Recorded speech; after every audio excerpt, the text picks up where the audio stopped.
Tatlong bagay kung paano ka makapag-start sa Online Business Academy.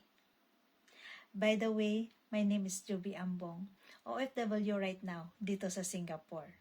Paano ka makapag-start sa OBA by using your social media account?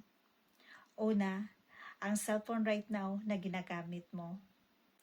At pangalawa, ang good internet connection mo kasi yan ang gagamitin mo using your social media account sa pag-reply ng local at international client mo.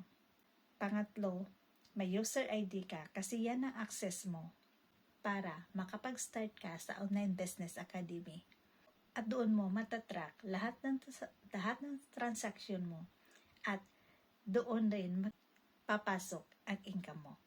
So gusto mong malaman, just message me and my inbox so I can guide you how to start Online Business Academy.